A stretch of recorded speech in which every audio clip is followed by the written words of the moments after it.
Okay. Alright. Got that. Recording, streaming, muted, Mike's working. live. Cool. Live. Lights, camera, action. We do that. It's addicting. Yeah. So, what's up, guys and gals? Episode 37. Welcome. Hey, what's up, Jim? Welcome to episode 37. yeah. Cool, man. I'm actually glad to be here. Been running around all day, so this is a good chance for me to chance. I don't know why I put an accent on that. It's a good chance. Good chance that for me to relax and just kind of let loose a little bit, talk about some stuff, and just have a cup of tea. Yeah. What's up, Phil? On the kettle. But yeah, I can tell you're busy because you're wearing your fancy. Unless you're like, I actually want to wear this. I literally walked in the door 2 minutes before. Before I did? Yeah. Oh wait, no. Actually, didn't you come in after I got here? Yeah, I came in before. I was in the bathroom. Oh. I came in and just went straight to the bathroom. Oh, that's right. Your truck was here. That's right. Okay. Yeah, so it's definitely been a busy day, man. So I'm glad to be here with you guys and chit chat and, like I said, just relax a little bit. And just driving all over the four corners of the universe, doing quotes and stuff today. So at least the fires are dying. Yeah, it's a good thing, man. That's something we can definitely talk about a little bit. I was like, it's nice. I was there Heather's last night. And I was like looking at the numbers online. I was like, I don't believe it. Like I was like in disbelief that it was actually getting clear out, you know? Yeah. So then I checked again this morning. I'm like, holy shit. That was the first thing I noticed. Me and Malia were. I walked out, took the trash out. That's what it was. I was like, Malia, come look. We can see clear skies.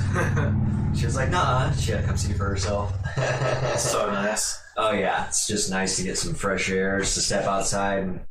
Yeah, that's the first thing I did when I came home. We came home and like dropped our groceries off real quick, and before we went skateboarding, I just opened up this window and that window. I was like, need fucking new air into this building, dude. It's funny how much these small things that we are used to getting on a daily basis take for granted, like just fresh air, water. Can you imagine if we were out without water for a while? Yeah. Just those simple things, you know what I mean? Which they're not so simple, those are vital to our living. So, but yeah, it's been nice, man.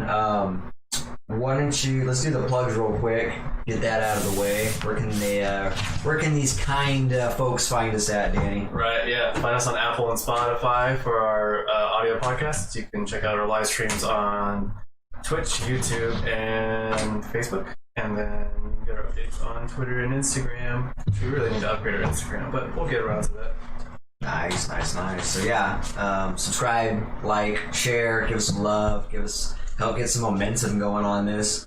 Especially as we get into, as we get closer to episode 50, man, we should be getting some traction here. I think we are getting traction. Look at it. We got nice reviewers. This is good. This is good. Yeah, I'm glad people are joining, and don't be shy. Don't be scared to like talk about some of the stuff we're going to be talking about. I really want some input. Yeah, I want some input. That's why you guys are here, Also, if any guests want to do, if any of you guys have like some cool shit to talk about, hit us up. Maybe we can do like a virtual podcast with some guests too. So I can probably set that up pretty easily. So yeah, if you're interested in being a guest on a future episode, hit us up and we'd be happy to set that up.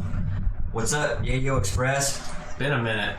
Hey Yayo, was it you that asked for the Discord? Because I did set up a Discord. I'm not sure if it's that you asked for the Discord. Also, I forgot to plug that. We do have a Discord channel for our Twitch viewers. Nice. I did put it down. I forgot to bullet point that. Okay, yeah. I thought I sent it to your inbox. You were the first one we sent it to. Yeah. We'll double check that though, man. Yeah. Yeah, we appreciate that suggestion too. Oh, okay. Oh. You don't always get whispers. Here, I'll put it in the chat so even our non-Twitch viewers can find it right now. Nice. Wait, this is not it. Let me link it in the chat really quick. Invite people. There we go. Copy the link. Oh, the link wouldn't even work anyways, actually, if you found it, because it expires after a day, so... Oh. You got 24 hours. There we go. So there's a... There you go. Now for all to link. Yeah. This expires in a day, so, use it. Get it while it's hot, guys. Cool, man. Well, I'm excited. Let's, so how's your day, man? Let's start it off. Oh, it's really good. I actually woke up, I usually sleep a lot, but I woke up today after not sleeping a lot because I was so excited about the fresh air. I woke up, Heather's like, you can go back to bed? I'm like, nope. let's get up. Let's do something. Like I've been what time? I mean, it was like 10. No, it wasn't that early because I went to bed at like 6 a.m. So it was like noon or 1. You know what I mean? But like that's 6 or 7 hours of sleep. You know, I'm like I don't care, man. Let's get up. Nice. But yeah, it's graveyard shift, man. I know, for real. It got so bad because of the smoke because I can't go out and do anything. So there's like I don't need to be up or asleep at any specific time because there's nothing going on. I was just inside the house 24/7. So yeah, at that point for me, I'm like, who fucking cares what time it is when I go to bed? As far as outdoor activities, there's nothing going on. Yeah, unless you want to destroy your lungs. Yeah. So yeah, and then I went skateboarding today. We had our new gear, which we got 2 weeks ago. I haven't been able to use, so use it today. It's a funny thing. We went to the park just to ride around the park because it has that big walkway at Rainier Vista. Yeah. And fucking so dumb. I put on just the helmet, and I was like, I never fall on my elbow, so I'll just not put on the elbow pads or the knee pads right now. You don't even have to tell me. 5 minutes in, did this. That's how it goes, man. Dude, I was like riding, and I like pushed, and my front truck hit a crack, and then the board twisted. So like I was riding this way, the board hit it and twisted, and then I just flew onto my elbow. I was like, dude, I never fucking fall on my elbow. What the fuck? That's hilarious, man. Life lesson, man. Yeah. That was literally life telling me like, hey, you have them, fucking use them, dude. The other scenario is when you buy something that you don't need and you start using it, nothing happens that you'll ever need that for. You know what I mean? Mm-hmm. Like anything, a generator or something. You know what I mean? Let's say the power goes out and you're like, oh my god, I didn't have a generator, and then the power comes back on. You're like, next year I'm gonna get ready to get a generator, and you probably won't lose power for 10 or 20 years after that. You know what I mean? Like you got those type of scenarios. You got the air purifiers. Yeah, like, exactly. The next 3 years are gonna be like crystal clean. You're like, yeah, and I didn't get it cheap when I got a $600 air purifier, so I might never need it ever again. But I got it now. Hey, it's nice to have it though if you do need it. So yeah, I got me a nice one. I got the Dyson one. It's all futuristic looking, and people that built it have an accent, so. something about like accents, especially like British accents, that just give you like that prestige, you know? Yeah, sounds fancy. Yeah. I was watching reviews on it too, and they're showing all the PPMs that go into it and come out of it, and so I did my reviews, and having a person with an accent describe that too, I was like, yeah, this solidifies it when you get it. Oh yeah. But that's a great example of how the whole thing is, though. I would much rather spend the money on something and have it. Just for peace of mind, and just because I realized through experience that it just takes one time for something to happen. It's not about whether you need it, it's just that one time you want to avoid. Yeah. And especially when you're talking about bigger scenario type things, like when you're gambling with your life or something like that. Yeah, that's why I have the helmet now. It just takes one time, so it's better to just... I was thinking about that, like, what if you're just riding down the street on your fucking skateboard, hit a crack, and just slam onto your head? You know what I mean? It can happen. It's definitely happened to people before. Oh, absolutely. Just like, I've skated for like, 4.5 years, I guess, total in my life. You know what I mean? It's never happened. Doesn't mean it won't happen.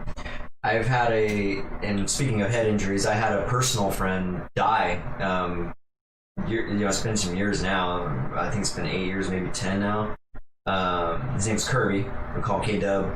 And him and his brother were fighting. Yeah. And he hit K-Dub's head on like a countertop or something like that. Ooh. Caused a hemorrhage in his brain, and he died. Damn. You just never know. That was obviously a devastating scenario, but this is, just a freak of nature type thing, It just takes one time, the right spot, all the stars are aligning in the wrong place at the wrong time, and this worst scenario could possibly happen. Yeah.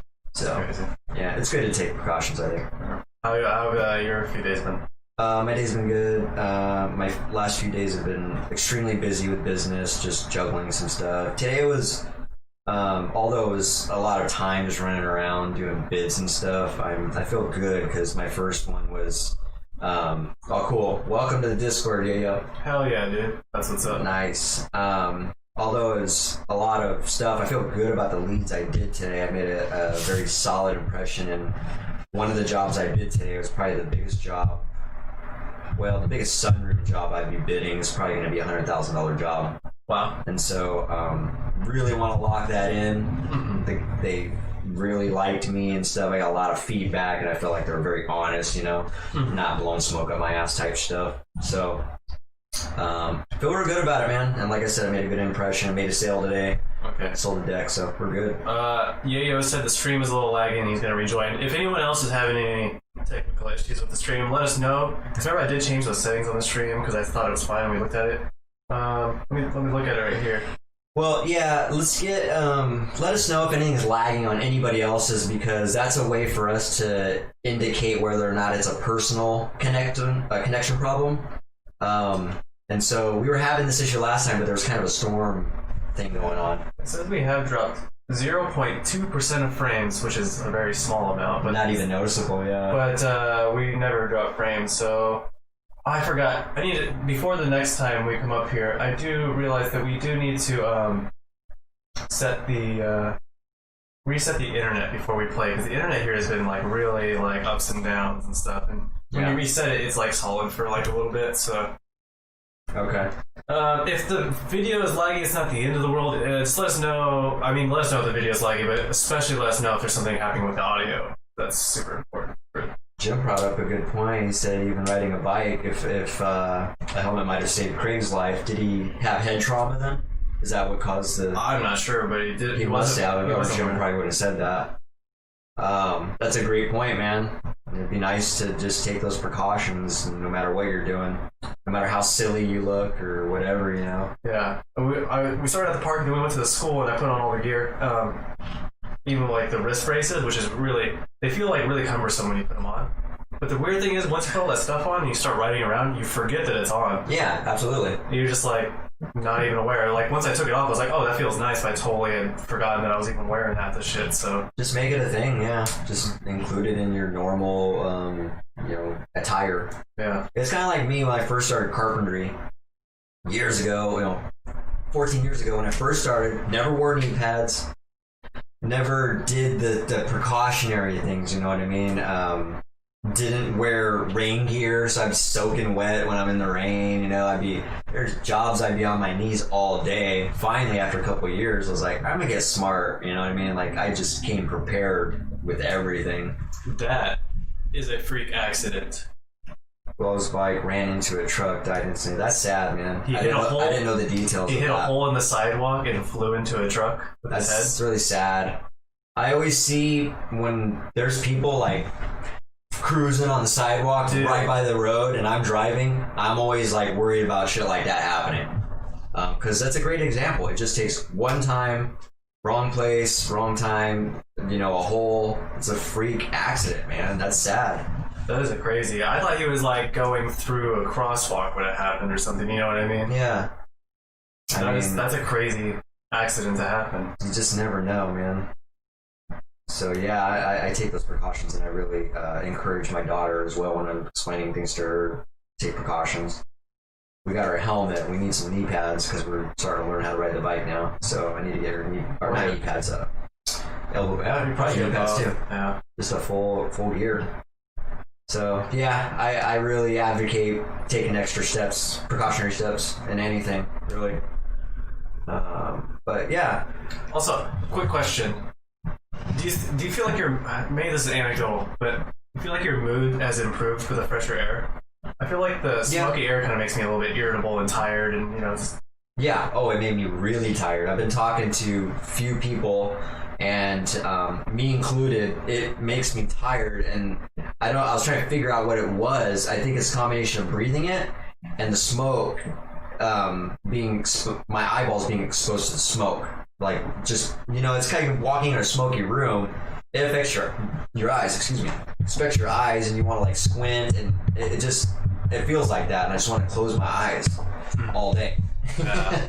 So, yeah, I talked to 3 or 4 people that felt the same way, so I think it was definitely smoke-related. Yeah, I definitely felt, like, in a much better mood today when I was, like, out and about. I was like, I don't know, I wasn't sure if it was like just like a placebo effect or if it was really because like the more oxygen kind of in my brain thing. So I think it's a combination of both. Yeah. I felt good just instantly seeing the clear skies. You know what I mean? I was like, oh, it just kind of brightened because I understood that I could actually go out and take a breath of fresh air and not have to worry about that, being affected and like, oh god, here comes another day where I'm tired or whatever. So No, it's definitely good on your mental health. Yeah. So Phil asked, did you ever look up the balance bike? I totally forgot about that. I have not looked the balance bike up, no. I don't know if I wrote a note down either, but...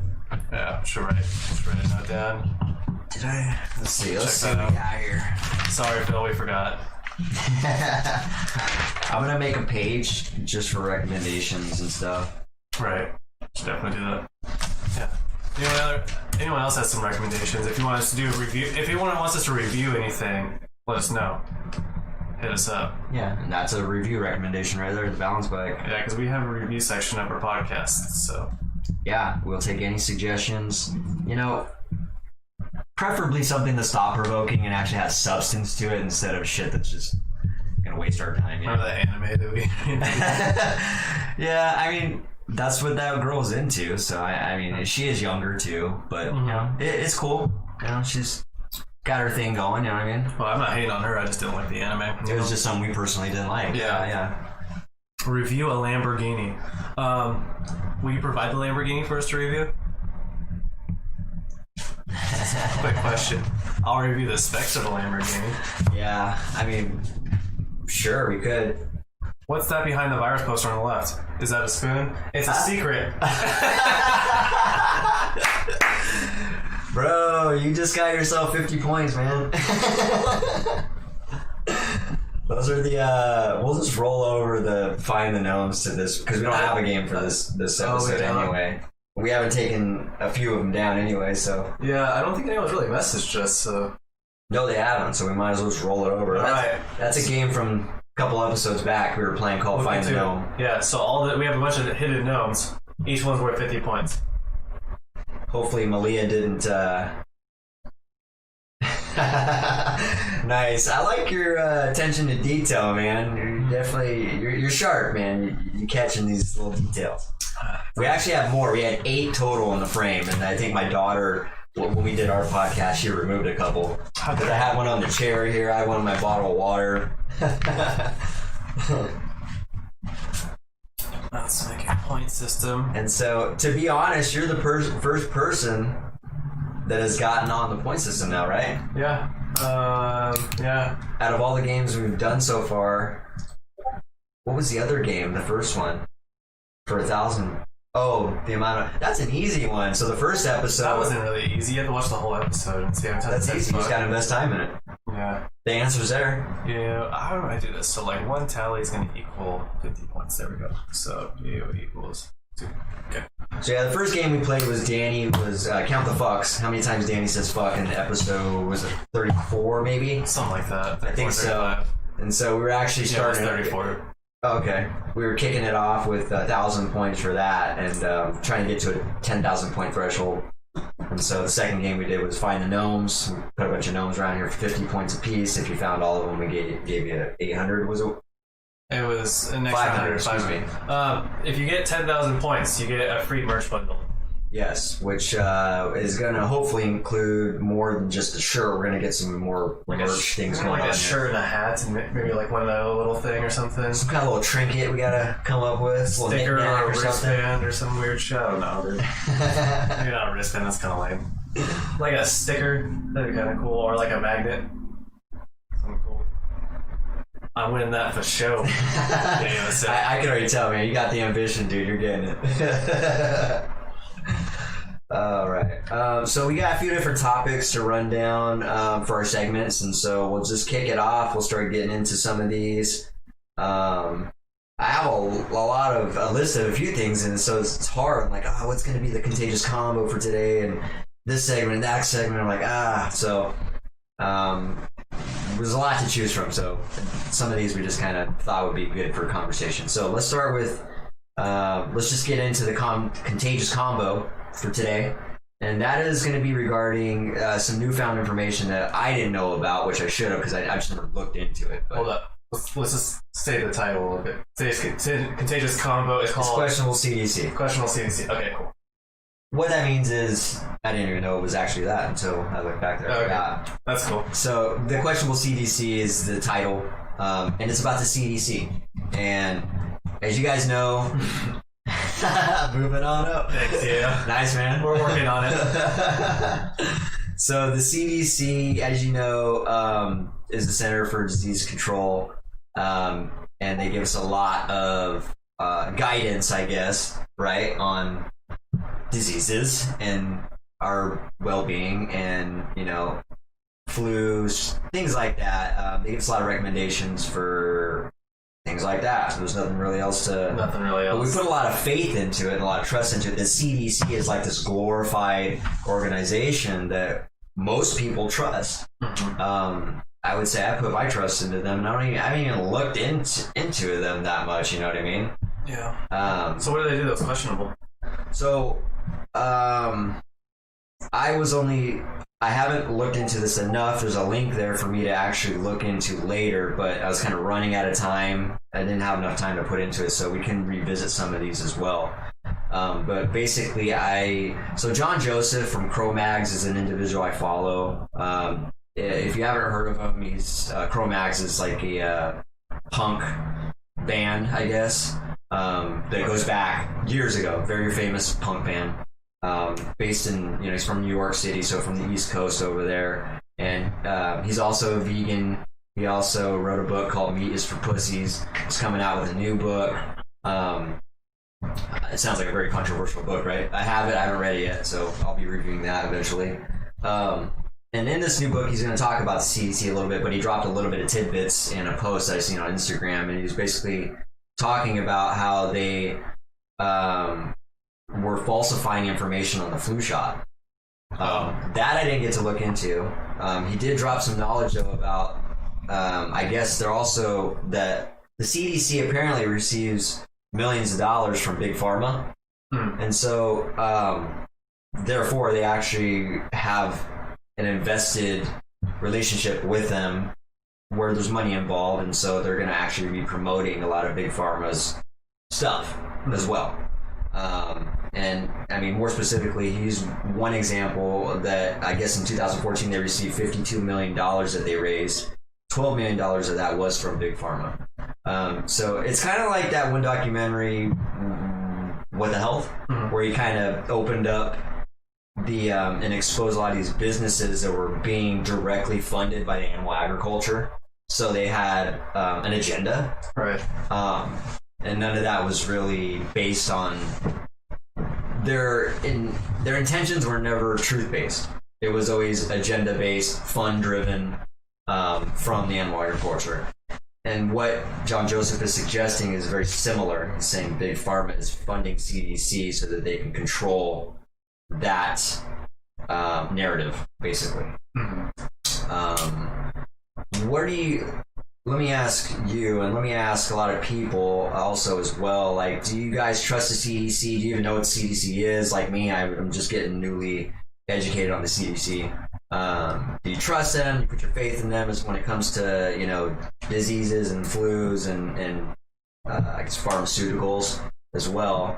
And where does CDC sit on your value as far as where you hold them? I trust the CDC for things that we know. You know what I mean? That's kind of a fucking stupid statement, but things that we have established, like the flu and stuff. I think every organization has failed in some way or another to some degree with the coronavirus because it's just new, and so they're just always. They're I don't know, it's just they're making guesses, you know what I mean? Oh, it's going to be terrible, do this, maybe this will work, maybe that will work, you know what I mean? They're just giving recommendations. They don't know for sure. Where with other diseases where they have longer times to study them, we actually know how they work. A lot of that stuff is, makes sense. So I understand the mistrust of the CDC right now, if anyone does, because of the coronavirus, but I think with everything else, no one's questioning. Really, I guess some people question the flu, yeah, but not stuff like smallpox or something, you know what I mean? Or West Nile virus or Ebola. No one's gonna be CDC is lying to us about Ebola, you know what I mean? I don't think that's really. Yeah, and I don't know the specifics of what John Joseph is, implicating as far as what they could be lying about. And again, I that's negligent on my part. I don't have the time actually. Otherwise, I really wanted to click on that link right when I seen it. And I was like, damn it, I don't have enough time. And so I'll look more into that, and we can definitely revisit these conversations. But you were talking about how, like, now in the coronavirus, you definitely think there's a lot of room for error. Yeah, there is. What about the statement that 2014, the $52 million that was raised, $12 million of it was funded by Big Pharma? You think at that time there could be some fund-driven agenda and that they really don't have a vested interest in the people and their well-being? Well, you think there's a possibility they put that over valuing people and the actual truth? So what do you think is happening if the Big Pharma is funding? What do I think is happening? Yeah. So I think, does it have to be a negative thing? It could just be a positive thing. You know what I mean? it could. Well, Big Pharma has a very negative. They have a big negative image, but they're not only negative. So Big Pharma does things that are also positive. You know what I mean? Yeah, but the main thing the thing that sucks about Big Pharma is they charge too much money for things, right? Yeah, but they are helping with things that are happening to people, right? They are providing medicines, as we know. Yeah. Well, I mean, from what we know, like for instance, if you get an infection, right? Yeah. You get some penicillin. We know that penicillin is going to kill things like that. We know exactly. Yeah. When you're talking about other things like pharmaceutical companies charging stupid prices for like EpiPens or something like that, yeah, Big Pharma sucks. Big Pharma sucks. I wonder how far back. I wonder when the CDC was actually established. That's a good question, because was that pre-penicillin discovery? You know what I mean? I doubt it. Because things like that are already established. Because how are you going to control diseases? Center for Disease Control. How are you going to control diseases when you don't even know how diseases work? You know what I mean? But I feel like penicillin goes way back. It doesn't. It doesn't? Okay. I think it goes to like early 1900s or maybe late 1800s. It's a very modern... You think the CDC was set up back then? Probably after that. After we started understanding how viruses and bacteria work, I think that probably after that.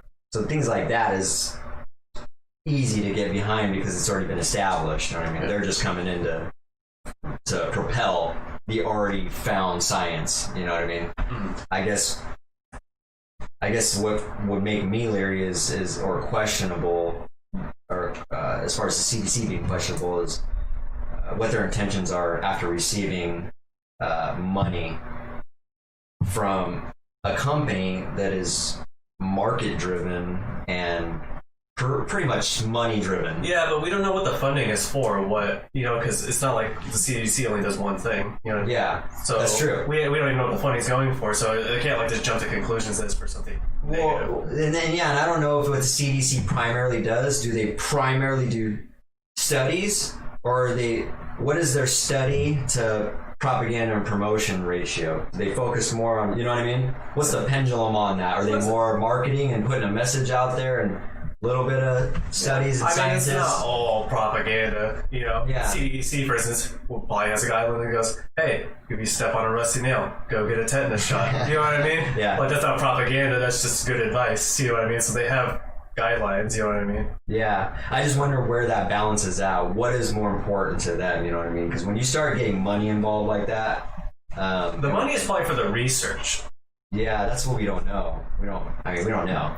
It could also just be to help fund the CDC, but I think, is the CDC funded by the government? So, like, why would they need to take money from Big Pharma? That's the question. Because isn't the CDC a government agency? CDC.gov, right? It should be. CDC.gov, so it should be. So, like...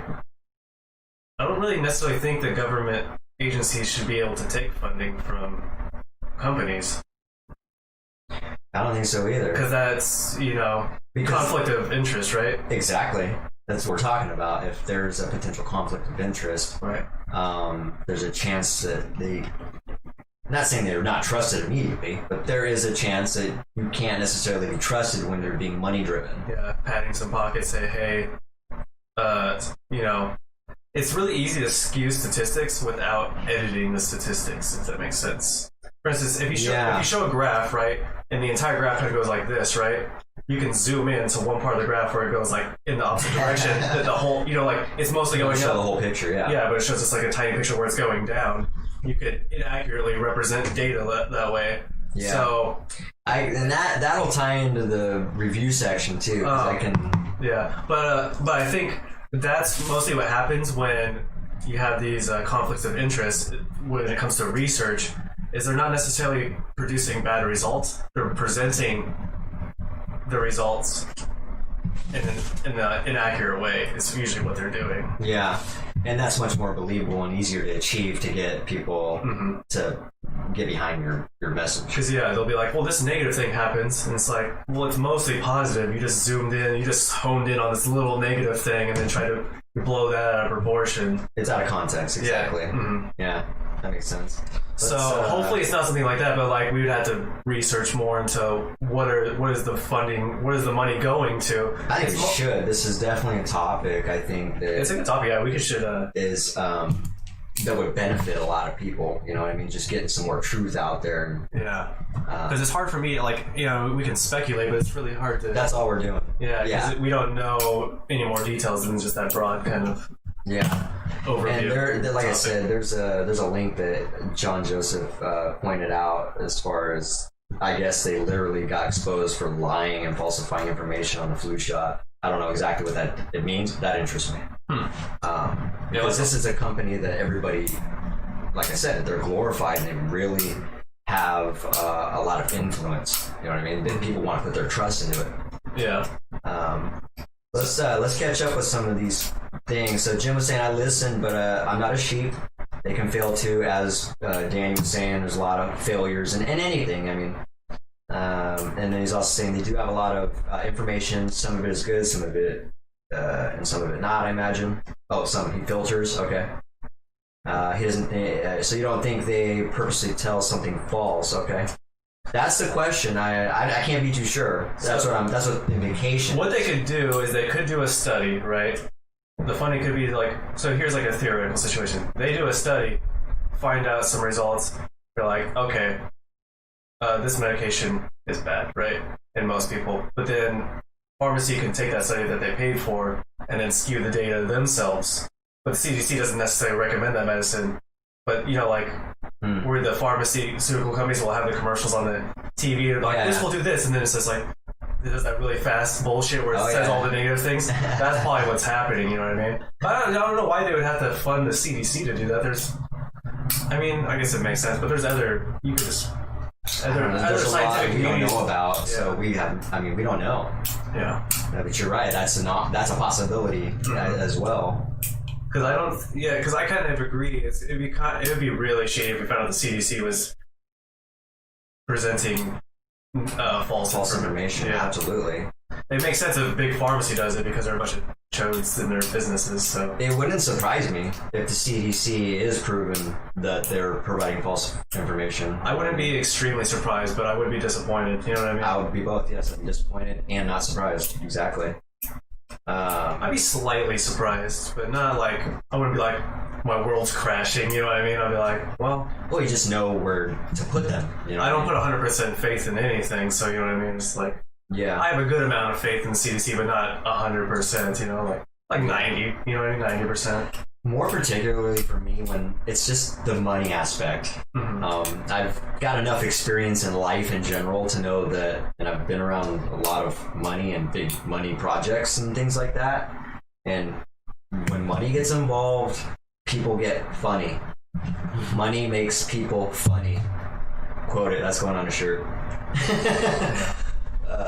So it just, when the money comes in, it makes me leery sometimes, because the agenda can get lost, purpose gets lost. You know what I mean? Yeah. Money can really just take hold of people.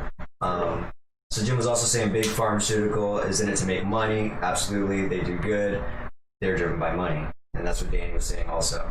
Yeah, not only do they don't only do bad things, they don't only do good things because they are for profit. So yeah, the CDC is a government identity. Okay. It is informed to help reduce the speed of disease. All right. They give out recommendations to try and keep people in the know of things. All right. And they are politically motivated. Trump can threaten to fire them. Okay. It's politically motivated is pretty bad though. So like the CDC, for instance, should just be scientifically motivated, not money motivated. Yeah. Not politically motivated, just scientific disease research oriented. Yeah. And they should be funded by the government. Yeah, well, if they are a government entity, they absolutely should be. Only get their funding from the government through Congress without lobbying. That's why I don't like lobbying, because big pharmacy, even if they didn't give money directly to the CDC, could still provide funding by lobbying for more funding to the CDC. You see what I'm saying? Yeah. There's still, that's why I don't like lobbying, because there's some loopholes to get the funding, rather. Yeah. They can still do it illegally, but you can't do anything about that, you know what I mean? You can get your own funding. Though I don't understand it. Anybody can raise their own money. When you have people donating $12 million to a company, it seems fishy to me. You know what I mean? It just seems fishy. You can go out and make money right now. You can start promoting. You can ask people to invest in you right now. Yeah. I can go do that right now. I do it every day. So for somebody to say, invest in me, it makes people wonder, like, what's in it for me? Like, and when somebody's throwing up that much money, it's like, what can I do for you? Because this is what I want you to do for me. Right. For this money. That type of thing. So, yeah, it's just questionable. So it's something to kick around. It's some ideas. And it's something we should definitely follow back up with and circle back around on another couple episodes down or something. Give us some time to look into it, and we can revisit this conversation with a little more reviews that me and Danny have done. You guys too, if you guys want to look into the CDC a little bit more, we're going to bring this topic back up here in a couple episodes. Give us some time to look into it and digest some of these implications and, I guess, accusations, really. Yeah, sure. Okay.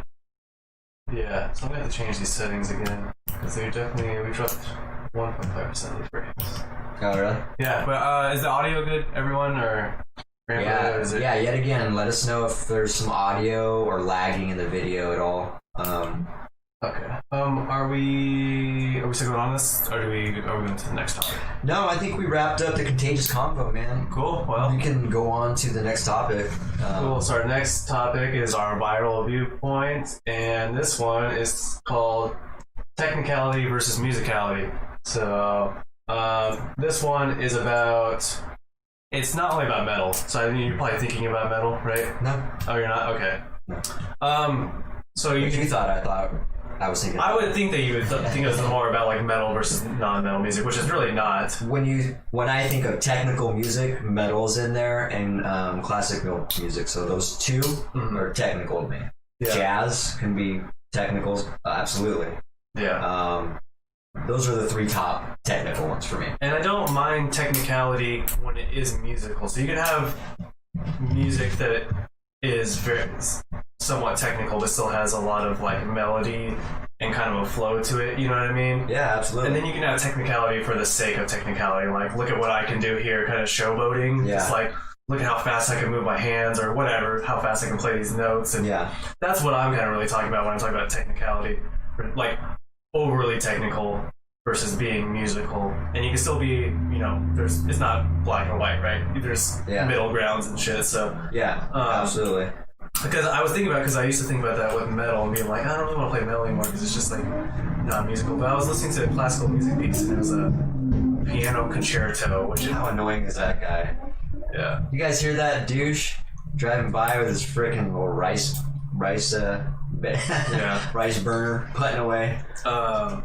Yeah, but the piano concerto is just like, it's basically just it's like an orchestra that's supporting a solo piano piece, okay? But this dude was like, not this dude, but the piece was written, it doesn't matter who was playing it because the pieces are written by not the people performing it. Someone composed it. Yeah, then they playing music. They're performing it. Musicians perform it, yeah. But it was just like jerking off on the piano, man. It was just like, it's like, this isn't very musical, you know what I mean? It's kind of lame. And it had like 3 movements, so there was like one movement, so it was like sections of the piece, you know what I mean? Because it's like 20 minutes long. Yeah. So it has like 3 sections, one's, like, or it's like 30 minutes long, one's like 20 minutes, and then it has 2 10-minute sections. That's crazy. The first 20-minute section was literally just playing a bunch of nonsense, and I was like, dude, this sucks. And then the other 2 sections were great, and they had a lot of musicality to them. It was still like a solo piano, but he went slow, built up to some fast parts. The fast parts actually matched like the theme of the music and the build up of the music. Yeah. So I don't know. What are your thoughts on that whole technicality versus musicality kind of ideas. Using your classical, composition that you just listened to as an example, it sounds like that's what they intended on doing. You know what I mean? Like if they had some feel good, emotional, groovy, melodical stuff that was actually structured and not just a bunch of technical stuff. It sounds like they intentionally did that, especially because it was all one composition. If the whole song was like that, then maybe, I don't know. It just depends, because you could also get an album where maybe a song or two is just that, right? And then the rest of the songs are maybe so.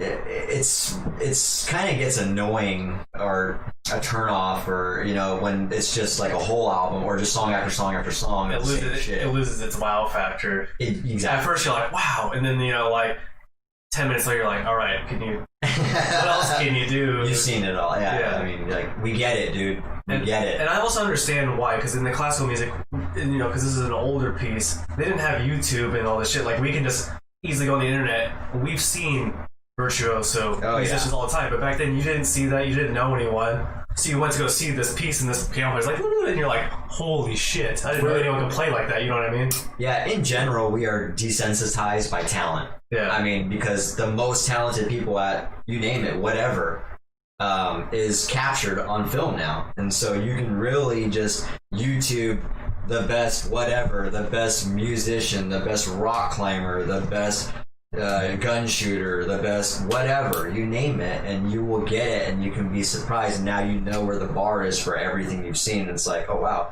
I just seen the best of the best at this craft.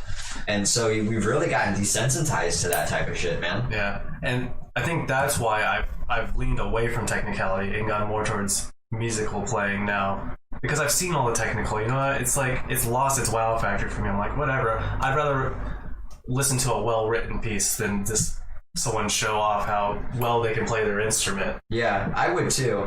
And using our band as an example, we have gotten a little more technical in some of our songs, but I don't think we've crossed that. It's like, yeah, you can still be technical and still have music. Yeah, because I still have my classic rhythmic groove sections in there, and then I'll have a little more technical than early primordial stuff, just because I've gotten a little better, and I'm bored with too basic of stuff now. Yeah. But I still want it in my song, just not from front to back. Yeah. The thing is just important if you're trying to actually make music and not just write like instrumental pieces for other musicians, is like really just don't lose all of the musicality of your music. Yeah, absolutely. What's your opinion? First thing that comes to mind, Necrophagus. Necrophagus has melody though too. Absolutely. It has a lot. It's technical, but it has a lot. To me personally, is a perfect example of technicality with groove. Exactly. Yeah. I mean, that band did it for me. They pulled that off. Combining that, they pulled it off very well. It's hard to pull off because you have to have good musical knowledge and you have to have good technical skill. And see, what I did a lot of time, I was just thinking about this the other day, is like, because I just bought a keyboard. It's supposed to be here next Saturday, and I was thinking, I used to consider myself a musician, but I wasn't really a musician. I was kind of a musician, but I was more of a guitarist than I was a musician. You know what I mean? Yeah. Like, I was more just playing my instrument than making music.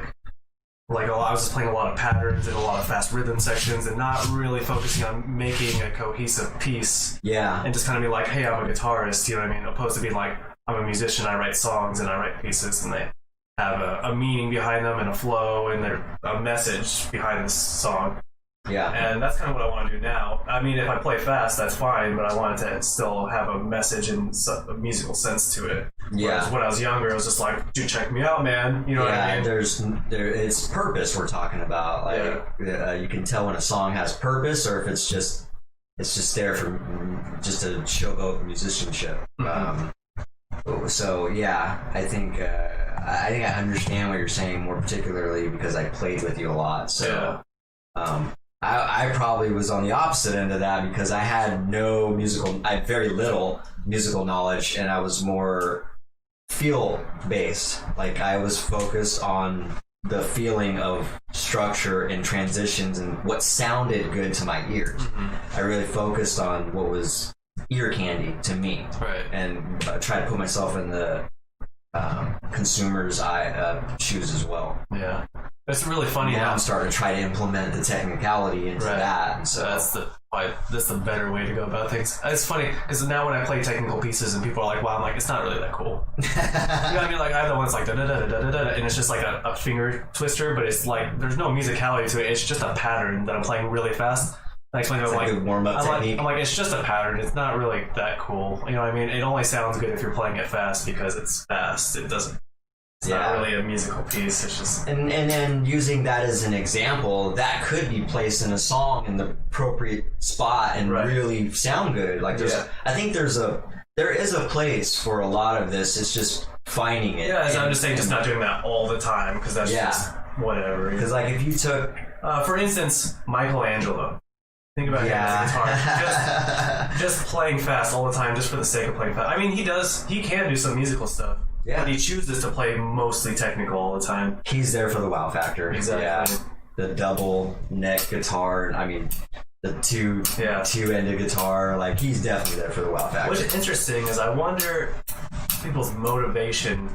The motivation behind playing technical is for the attention, right? You want other people to acknowledge your skill. Yeah. But I think if you want people to acknowledge your skill, you'll get more acknowledgement in general if you're better with music than you are with technicality. Because absolutely. You'll see plenty of people on YouTube that have a ton of views on one video where they're playing like some crazy technical thing, but they're not a famous musician going on tour playing songs known, loved by millions of people. Yeah. They just have to like, did you see that one piano player or guitar player or whatever on the internet that played that one crazy piece? That's the only thing you know them for. Yeah. You don't know them for their great songs and their hits and their albums, and you don't get invested in them. Yeah. So I think people should focus more on the musical part of it. Absolutely. Because even if you want the attention, you should still focus on that because you will get more attention in the long run from that, I think. Yeah. I think that's why our band was well received, is because we had a lot of riffs that were groovy and melodical. What band?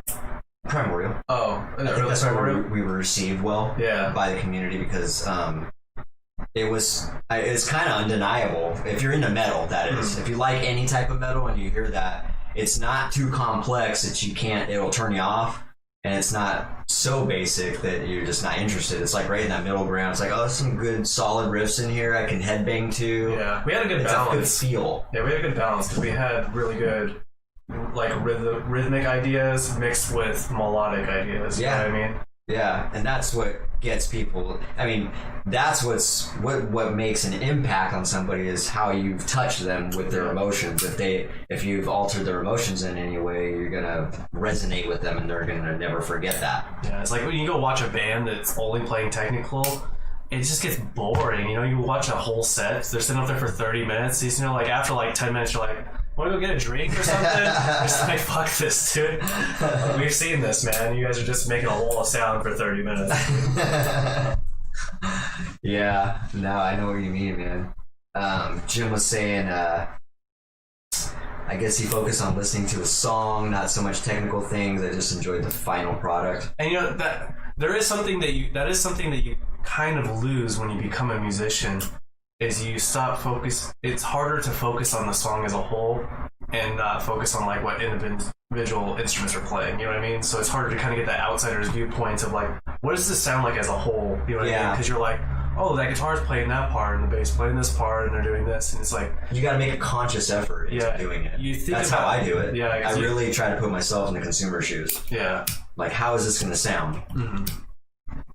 You just got to be conscious of it, and I think it's easy to not be conscious of it. You know what I mean? You're just getting into a box and focused on just playing stuff, and you think it sounds good, and you know what I mean? Mm-hmm. So I know exactly what you mean.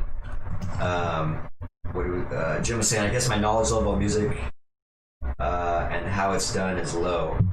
He said some stuff before that. He said, I guess I get focused on... Oh, wait, we said that, right? I just know the product. I guess it's because that's what I'm more into. I guess my knowledge level of music and how it's done is low. Yeah.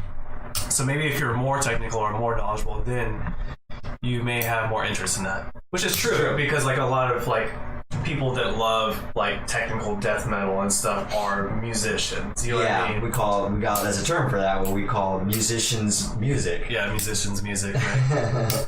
It's only appealing to the people that get it. You know what I mean? Yeah. They're like, wow, and I mean that's cool, but if you're trying to get a broad reach and you're trying to really get more attention, which is as you should for any band you're in, and it's what it's for. You're trying to get more attention, try to get momentum and brand yourself. Yeah. I mean, I guess there are some bands that want to play just because they just want to play that genre of music, and if that's what you're into, that's cool. You know what I mean? You should be seeking the audience that has a lot of, musicians music in it then, because you're not gonna. You're not going to be well received, I don't think, by the general public. No, yeah, definitely not. It's too much. It's too much. It's a mind blow, and they can't keep up with that. They can't even like understand what's going on sometimes if it's that technical. You know, what I mean? It's like they're just playing a bunch of stuff really fast. I don't understand what's happening. You know what I mean? Like that's cool, but it's not my thing. Yeah, reaction. It's got to be. It's got to get them in a feeling type. Mm-hmm. You got to get to the heart of the people, man. Get them interested in the feel of it and draw some emotions out, really. Yeah. It's kind of funny because I think about my technical playing, and I think it was really just a young person thing for me. I was, started playing guitar as a teenager, and like as a teenager and a young adult, you really want people to acknowledge you. You know what I mean? It's an ego thing too, and it gets fed. Yeah, people are like, "That's sick, and that feeds your ego too." Yeah, and you keep doing it, and you keep getting more technical and crazier because that's the feedback you get from that. Absolutely, and it is sick, it is cool, but if that's all you're isolating in your head, that's all you're gonna proceed to, Yeah, that's cool. that's pretty cool, man. But no one's gonna be like, "I love your music." You know what I mean? Yeah. Like your music moved me. I felt something. You're not gonna get that when you're just playing stuff that's cool. You know what I mean? So yeah, I don't know. I've got some good compliments, man. And I mean, just as much as you receive a compliment from just regular showing a riff, and then actually having someone come up to you after a set and be like, "Dude, that was awesome. I like this, and this about it." Yeah, that also feeds your ego too. Yeah, mm-hmm. You just it's. What makes a good musician is also this level, how you process your feedback, good and bad. Musicians are notoriously terrible at getting feedback, especially actually both types of feedback. Because if you get positive feedback for the wrong reasons, like we were just talking about, you end up feeding that. You know what I mean? Instead of focusing on other parts of your music. Yep. And then if you get negative feedback, musicians are like, "Fuck you," a lot of the time. Yeah, it's funny, and I don't know what it all makes an impact. You know what I mean? Even in the subconscious part of your brain, you don't forget it, good and bad. Yeah. I mean, I'll never forget. There's a show we played in, where was that? Kelso, Erebus, I think. We were just talking about this, me and Snakes. There was a guy that was he was painting right in front of the stage, doing a landscape painting and stuff, and the guy was booing us. Really? Yeah, he's like, "You guys suck." I was like, "This fucking guy." I was gonna compliment your painting too. When was this? Oh, it was years ago. Oh, okay.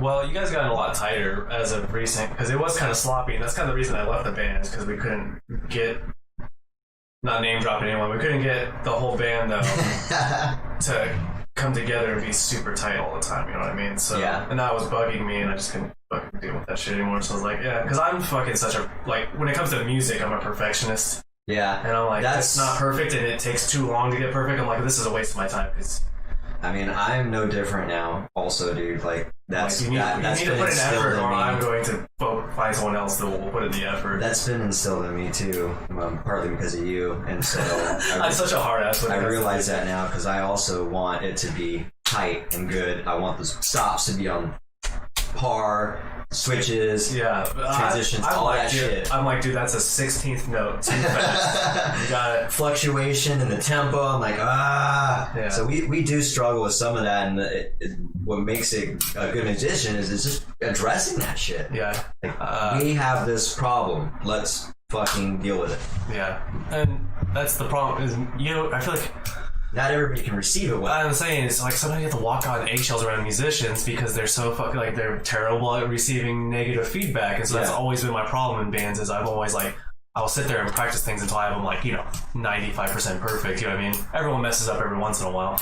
You gotta have good communication, man. Yeah, I know. The band, dude. It's hard to communicate. There's been as the leader of a band, you know what I mean? Because when you're the perfectionist in the band, you inadvertently kind of become the leader of the band because you're like, oh, it has to be like this. This is how it's written. You know what I mean? It has to work. So it works. Yeah. So even if you're not trying to lead, you're basically telling people how it should be. And that's kind of like, I wasn't like, hey guys, I'm the leader. You know what I mean? It just happened because I was the fucking perfectionist freak over the music, so. Yeah. Yeah, no, I can totally relate. So it's definitely, it's just having communication's always been a huge key in anything, any type of relationship, anything, and trying to problem solve in general takes really good communication. So you need to start with good communication. That way, when the problems come up, you can solve them and not worry about feelings. Just everybody's under the same agreement.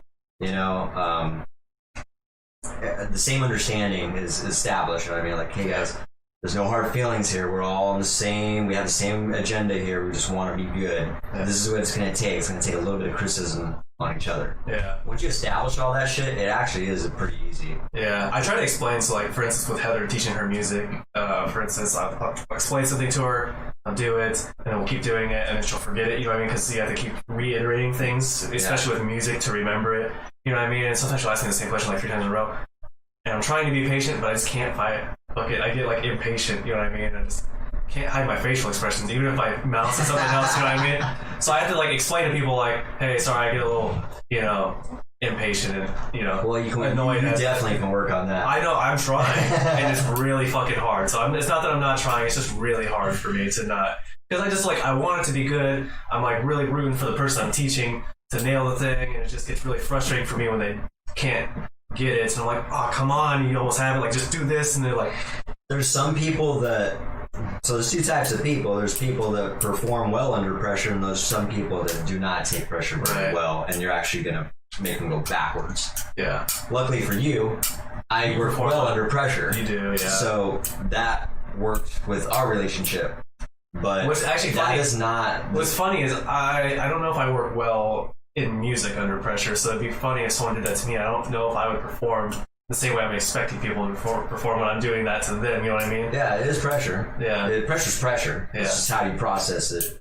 Mm-hmm. But yeah, that is key to progression in anything you're trying to learn too. Yeah. Not even talking about music, just anything. I really like the way I do. I mean, I could work on my mood, but I really like pushing people because sometimes people just aren't aware that they can get to the next level, you know what I mean? So I like pushing them to the next level, and I'm like, look, you did it. Yeah, hell yeah, I love that shit too. Yeah, self-improvement, man, I love that. If it's a physical craft or, mental. Yeah, even a mental obstacle that you help someone get over or do yourself, I get joy out of that too, man. I like helping people, I like being helped. Mm-hmm. I like contribution both ways. Yeah. You know what I mean? So I can definitely get behind that. What did Jim say? F that? F off? He said, because it ties into his lessons, he says, all people and things can relate to that, Danny, as far as compliments and being a critic. Anything he's just like saying, like, it's an offhand comment, like F off, like commenting, like how I was saying, like, fuck off with your critique, you know what I mean? Yeah. I think he's saying, like, the same thing. He said when he was coaching, he had similar circumstances. Yeah, I could see that, like, because he coached mostly baseball. I don't know if he coached in the other sports, I can't remember, but definitely baseball for sure. He was my coach for a while, and so I could see that being frustrating. And that's also why I don't like teaching kids things. It's because I'm impatient, and it's real. You know what I mean? For me, with like a kid, I'm like, here's the thing, and they'll like do a bad job, and you have to be like, all right, good try, you know? And I'm just so bad at that. I'm like, yeah. The thing about that is, ironically, teaching the younger a child is requires you have to be much more patient. You have to be much less critical of kids. You really got to focus on the patience, man. Mm-hmm. I'm the same way, and I sometimes I'll get a little bit impatient, but I really check myself a lot. Like, okay, this is a child I'm dealing with. Yeah. The ironic thing about it is that's the best time to develop all that shit. I know, right? When it's from ground one. You are instilling this initially into a fresh mind, as opposed to already having gone through life and experiences and having some preconceived notions of things like that. And you're almost reverse engineering now at that point a little bit. You're like, now I want you to unlearn some things you've been taught, and this is what you're going to do now. I know, it's the best training ground. So if you can understand it's the best training ground, and then apply the patience, that's just the best formula for creating an outstanding fucking result. Yeah, maybe I should teach kids just so I can learn patience a little bit better, you know what I mean? Because being impatient with kids is just not going to work, you know what I mean? No, it's not. Or it can work with adults, so... Yeah, and I hate myself when I get impatient. I'm like, Me too, man. My daughter, I'm like, why the fuck am I doing that? I get pissed at myself more than I'm pissed at me being impatient with them or what my daughters usually. And it hardly ever happens, but sometimes it'll happen. Yeah. And it's usually when you have to repeat yourself, like you said. Yeah, and with the interesting thing is, even with you or anyone, I'm not actually irritated at the person. I'm just irritating that we're not hitting that bar that we're trying to hit. You know what I mean? Like, it's just frustrating. You're irritated at the progress rate. Not getting to where, I would like it to be. I'm not like being like, you're a shitty person or I fucking hate the fact that you can't do this. You know what I mean? It's just like, fuck. And part of the patience is understanding that everybody works differently and works at a different pace, Being a little empathetic. Maybe someone that takes much longer to actually learn something ends up being a lot better than that person that picks it up quick. Yeah, true. It could be. That could. We don't really know. But it's definitely worth being patient for, I think. Patience is really good. It's a good quality to have, man. Good quality to practice. I'm so impatient, not even with people, but just with everything all the time. It's just, I'm so bad at patience. I'm like, okay, I have my thing shipped. I'm like checking the tracker all the time. I'm checking the weather. That's an instant gratification thing, man. You should check yourself on it then. I would recommend. We all are guilty of that shit. I know I need to work on it. I at least acknowledge that. So I do need to put some effort into it. More effort. We're all guilty of it, dude. But just being aware of it. You talking about it right now is part of being aware of it. Yeah. You know what's the funny thing is I'm getting impatient with myself not being patient. You know what I mean? Yeah. I'm like trying to be patient and then I'm getting frustrated with myself for not being as patient as I want to be. It's like a weird, Yeah. That's hilarious. It's like I know impatience inside of impatience, Jim was saying his patience in his 20s was much shorter than in his 30s and 40s, even now. Yeah, guilty, yeah. That's true of most people, and it's probably more true for men just because of your fucking hormones and your fucking teens and 20s and stuff. Yeah. All that testosterone, you're like, fucking do it. You're like 40, you're like, you can do it. You just have to work on it. You're just like more relaxed. Yeah, patience is really key on something that just flat out takes time. Yeah. When we're talking about music right now, and music takes time.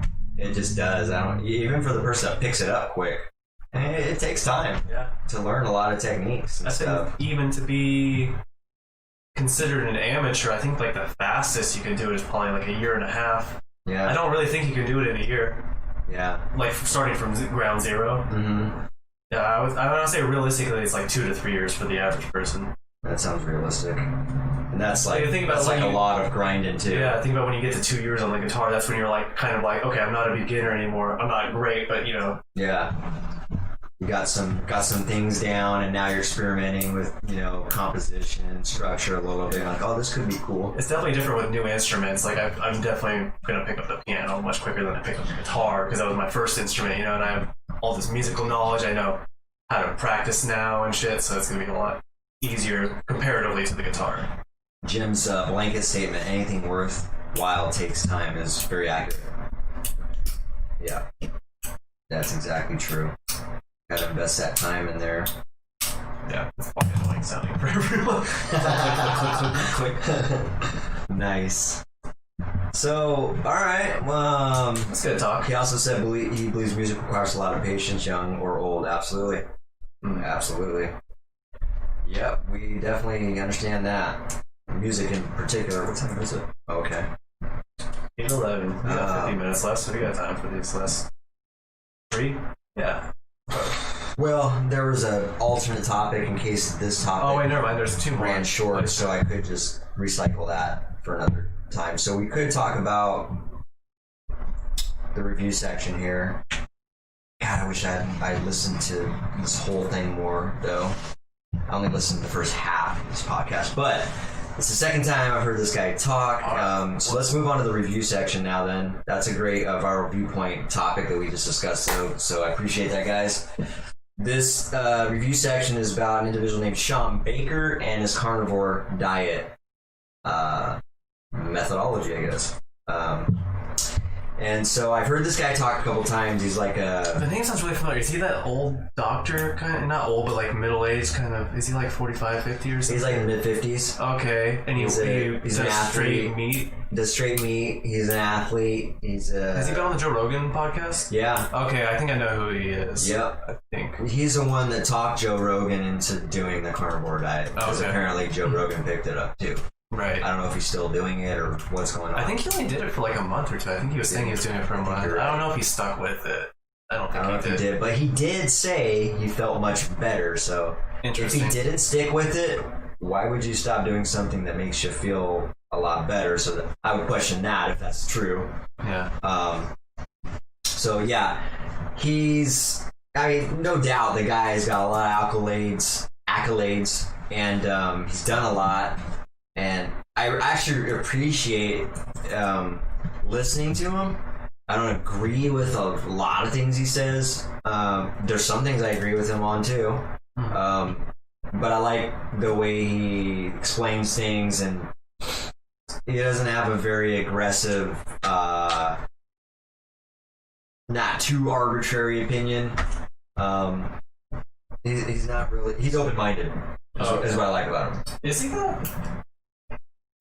For the most part, like for the most part, like if we introduce game changers to him or something, would he be like open-minded to the? He's got an answer for everything, though, is what it seems like. They're always, they seem right to him, but he'll use it as an example. You know what I mean? Like, yeah, I'm sure he did see Game Changers and he had plenty to say about it. Yeah. You know what I mean? Mm-hmm. I'd be interested to hear what his review on Game Changers was. Mm-hmm. But he just went about. So basically, the carnivore diet is exactly what it sounds like. He encourages basically an all meat diet. And yes, when I say all meat, 0 vegetables. None at all, huh? 100%. 0 fruit. 100% carnivore diet. That sounds so awful. It sounds so. It doesn't even sound fun, you know. It just sounds awful. Like, even if you aren't like disgusted by meat, just only eating meat all the time, just doesn't even seem like it would work, right? You know what I mean? Yeah, I mean, as far as the taste goes, I mean, even as a vegan, I can honestly say it'll taste good. Absolutely. You'll get sick of the taste real quick, though. Only eating meat. Maybe. And I could be wrong. Maybe it doesn't taste good. I haven't tasted meat in almost 5 years now. So. You ate pork chops for like 2 weeks in a row, and you're like, fuck. No, I didn't eat it for 2 weeks in a row. Oh, if I did? Yeah. You'd be like, fuck pork chops, dude. Yeah. So apparently, the reason he was turned on to it apparently is because there was this guy back in the early 1900s that was doing it, and I guess so this goes back. People were actually trying this back in the day. And there was a bodybuilder who was doing it, and they showed his physique and everything, and he's, very physically fit. I guess there's a whole movement on this that we don't know about, and a lot of them are athletes too, and so a lot of these guys are physically fit looking to the eye and everything, and according to him, also don't have cancerous cells and things of that nature, so it definitely is a conversation to have. I definitely don't think that's a good idea, the carnivore diet. But even if it was healthy, you can't do it because it's not sustainable. If you think about it environmentally, we couldn't have everyone in the world eating just meat. It's impossible. We don't have enough land on the earth, so it's not really sustainable. And that's a great argument to have with it. I would love to talk to this individual, like, you know what I mean, like about all these layers. He did say a couple of things, and I was like, oh, I wish I was in the room right there talking. Yeah, because I don't even want to, because we're gonna say meat's bad, 100%. Yeah, like we've done research. I mean, we know. We've been vegan. What, you've been vegan for what, 5 years? Yeah. I've been vegan for 3 years. So. One of his arguments, though, is you can actually research this. There's no way to actually research this, is what he's saying. You can definitely research that. A lot of the research they do is they have control group, right? So a control group, they don't change their diet at all. Yeah. And you have people that change For their years, diet. too. Yeah, they'll do it for a long period of time. So you can 100% test this. And if you test it over enough people, you'll start getting some correlations. Yeah. Some causations, so. Yeah, the China study is a perfect example. That was done over 20 years, I think. Yeah, some of these studies have to be over a long period of time. Multiple villages, by Colin Campbell. He's the one that did that. Caldwell Esselstyn is the one that did a study on 180 people, and almost every single one of them had a rigorous cancer at advanced cancer stages. And I think all but 12 of them, I want to say, don't quote me, all but 12 of them were able to reverse that and completely eliminate the cancer. And they show pictures of the actual arteries being clogged and after the fact. Right. So yes, there has been studies. So I don't understand what he means about that. That's another. See, I always get frustrated with that. I'm gonna try not to get frustrated, but I don't like it when people just deny science. You know what I mean? Just science deniers are really frustrating because you can't argue with someone that's denying science. Yeah. If you're like, here's the evidence, and they're like, well, I don't believe in that. It's like, well, we can't even have a discussion here. You know what I mean? It's it's kind of like when I don't know, if you argue with anyone that's kind of stuck and they won't listen to other viewpoints, you know what I mean? Then there's nowhere you can go in that conversation with them. Yeah, you've hit a wall. Yeah. And that's why he's an interesting individual, because I do think he's open-minded to having those conversations, even though he does have bias. Right. I think. I mean, we have our bias to have that conversation without getting frustrated too. Yeah. I got no sense of frustration listening to an hour of his. I listened to hour Joe Rogan too, and seems like a very calm individual. I think I don't remember disliking him. I remember disliking his viewpoints, but disliking him as a person, not really. That makes it more interesting for me to want to have a conversation with him. It's kind of like Joe Rogan. I don't dislike him as a person, but a lot of his choices, I'm like, that's a stupid ass choice, dude. Yeah. Yeah, he did make a couple remarks that I didn't write down because I was driving, and I was like, that doesn't make any sense. Mm-hmm. I can't remember what the hell it was, but again, this is another topic we actually will need to break that down. We're gonna watch the whole episode on London Real, or Joe Rogan. I feel like I've already watched the Joe Rogan. That way, there's a lot I can really capture as far as questions and topics to talk about on this particular subject. Whether or not carnivore diet is much healthier. He was saying things like, the vegans were pointing out that we have no biological indication that we were carnivores, we don't have the teeth for it and all that. And that was one of the statements. He's like, yeah, well, we had the brain for it. We evolved in the brain to not have to. I don't know what he was indicating there, but biological indications are, for me, have a lot of substance to it. Yeah, if you look at, obviously this is probably talked about, but if you look at most carnivores, they're, or probably all carnivores, their guts, their intestines are short. Yeah. And ours are really long, like in herbivores. So, and the reason for that is because we can take all the nutrients and fiber out of the food and process that. Yeah. Where carnivores, theirs are shorter because they're taking the nutrients out of the meat really fast and then getting rid of the waste really fast so it doesn't pollute their system. So when we have a longer intestines and you put meat in there, your body starts absorbing the toxins that are in the meat because it's sitting in your system for much longer than it would be in a tiger, for instance. He made a lot of interesting statements. I mean, that's the concept behind it. I'm not a scientist, so... Yeah. He made statements like, most people don't know that a handful of cashews will kill you, raw. Right. I didn't know that. He also said that about kidney beans. He said 10 kidney beans will kill you. Yeah, the toxicity. You have to cook them. Yeah. And what he was saying is, and so he's using, that's one of his arguments. He kept saying a lot, going back in time, pre-cooking, pre-fire, pre-all this stuff. There's a lot of places we were meant to eat plants. Yeah, that's what he's trying to say, though, is if there's no indication that we were meant to eat plants because we can't eat this, we can't eat that, it would kill us, if we were, we'd be able to just eat it, right? It's a good counter argument for the cooking of of fruits and vegetables. Yeah. So I mean, it's a thought-provoking statement. Absolutely. it is true. That is a good point, but it doesn't negate the fact that our intestines are really too long to be handling meats. You know what I mean? It doesn't change that fact, but it is a good, interesting kind of counter argument. I do appreciate it. I do respect it, but it's not exactly like a one-to-one relation. Like you can't. They're not the exact same thing. You know what I mean? Yeah. Yeah. So, but he's got a lot of things like that. He really reverts. They are thought-provoking. That is thought-provoking. Like, it is. Yeah. Like, fuck, I guess maybe we are supposed to eat beans, but I mean, beans are really healthy for you when they're cooked. And then the problem is he's also dealing with a lot of. So there's a vegan community out there that gives vegans a bad name too. Right.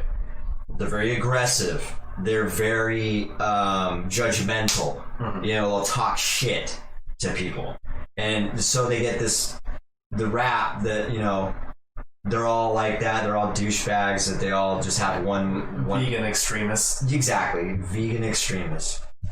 And so,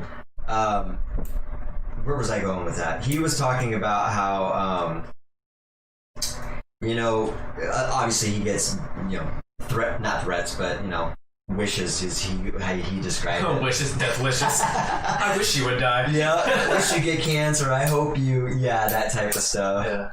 Yeah. So that's a different topic, but that gives a bad blanket message. And there was somewhere else I was going with that, but we'll come back to it in a second. Thing. Why would you wish cancer on someone just because they don't go with your ideals, right? Yeah, that's horrible. That's really horrible. Yeah, that's horrible. You shouldn't wish cancer on anyone unless they're like literally Hitler or something, you know? You can wish cancer on Hitler, that's fine, but like this dude, he's not that bad of a guy. You shouldn't wish cancer on him. That's fucked up. So talking about the agricultural aspect of this, basically, that was one thing you described. So you were talking about context. You were talking about how CDC and pharma would focus on, you know, what their agenda was, right, and not show the context of things. What he's saying is also being done to the animal agriculture industry. He's saying they'll go to a third world country and show a slaughtering of this and that, and then, you know, assume, you know, show everybody that and tell everybody that this is going on, standard practice, this happens all over the world. Mm-hmm. He's saying that's very inaccurate. He's like, don't even. His words verbatim was like, don't listen to people, like, don't listen to me, don't listen to other people. I would encourage you to just go visit an animal. That's actually a cool thing that he said that. Yeah, you should. Yeah, I respect that, actually. I don't know if I would. But still, I can't get behind his ways. Like, his thought process is, you know, he had a lot of interesting things. But, you know, he's like, you know, I think that there is a humane way to kill him. Is kind of what his message was. Right, and that's a philosophical debate, right? Absolutely. That's one I have a real hard time getting on board with. Yeah. Just knowing that I can sustain myself healthily.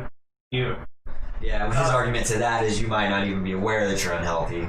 You know what I mean? I don't know about that, though. There's pretty good scientific studies that show people that are vegan typically, on average, live longer and have healthier lives. So, and like I said, he's got an answer for that, too. He's always saying that's not true for everybody. Everybody reacts differently to everything stuff. It's not true for everyone, but even though studies don't say that, they'll say, like, in 80% of the people that went on the vegan diet, they had really positive. And then, you know, the other people are like, you know, maybe they had like, you know, 15% had like neutral or very slight positive. Yeah. And there might even been like a couple of people that had negative reactions. There's variations in everything. Yeah. Absolutely. You can say that for anything, literally. So. Yeah. But I think if you have the majority of, you know, people, then yeah. I'm sure not everyone in the world could go vegan because there are some people that might actually need other things. Yeah. And that's probably a very, very tiny portion of the population, though, you know what I mean? So. Yeah. He just said a lot of things, you know, like, he's like, I would argue that the way a lot of these cows are killed are much more humane than a lot of humans are actually killed. And, you know, there's a lot of statements like that. It's like, well, okay, of course. Yeah, I mean, that's fine, but, like, that doesn't really matter because we're not eating humans, so. Yeah. So that, I mean, I get what you're saying, but also at the same time, it doesn't really matter. But, like, the statement doesn't really matter. It's irrelevant, yeah. Yeah. Yeah, and he had statements like that were just like, they just went off me like Teflon. I was just like, whatever. Yeah.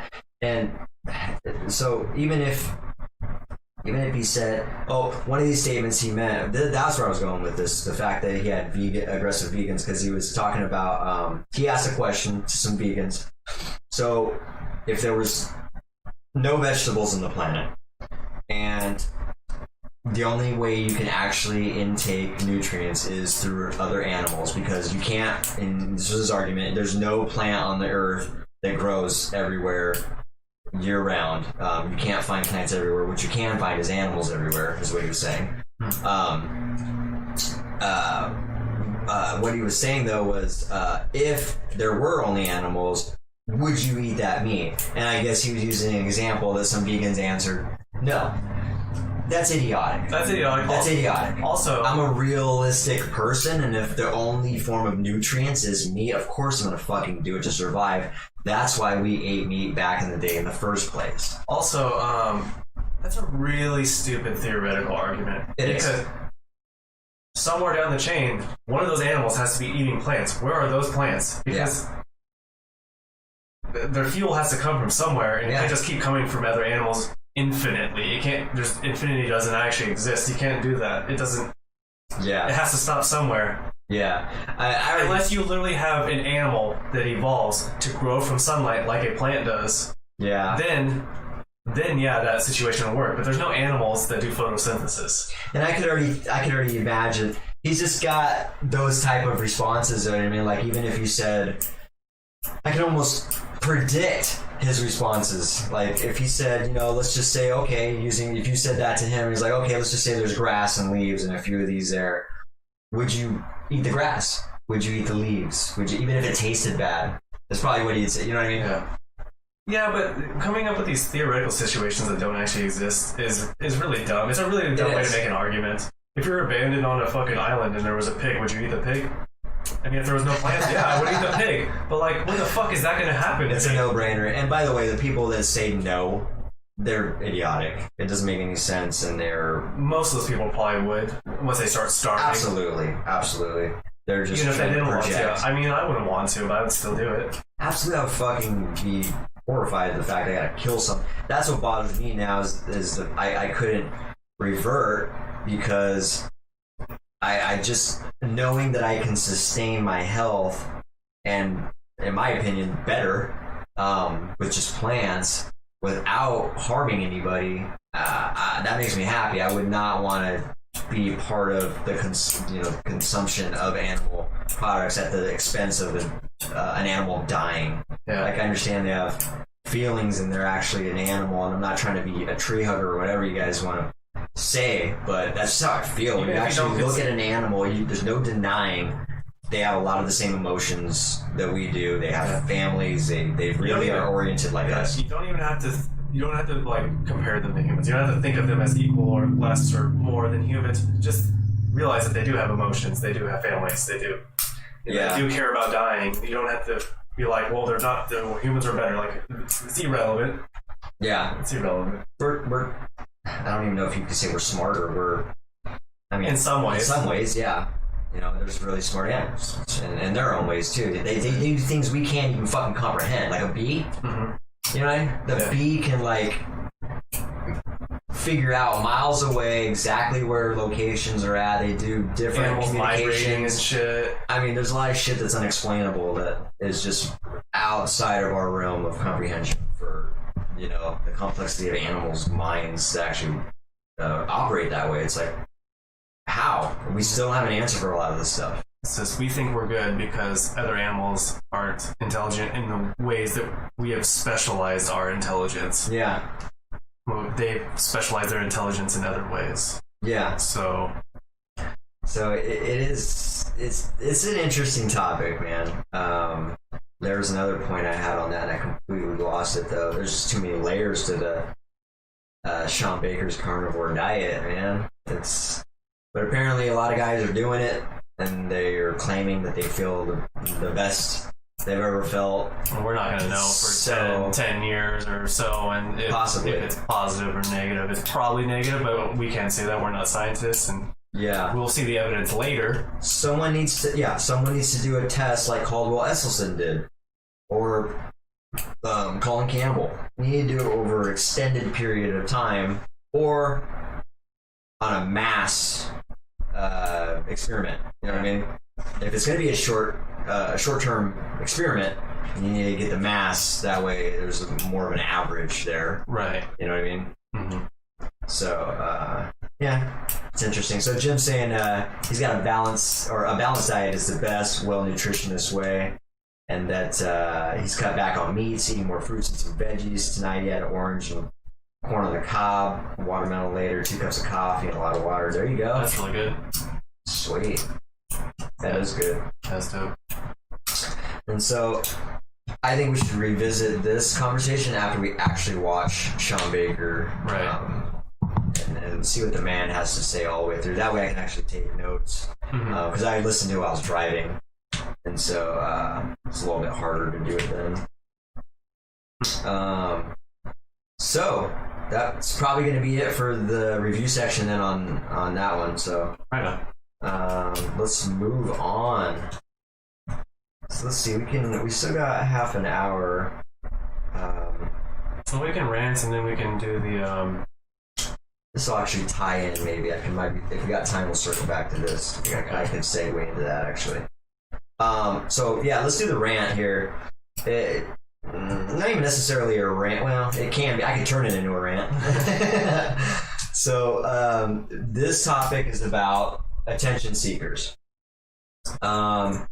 More particularly, and there's a lot of layers to this too.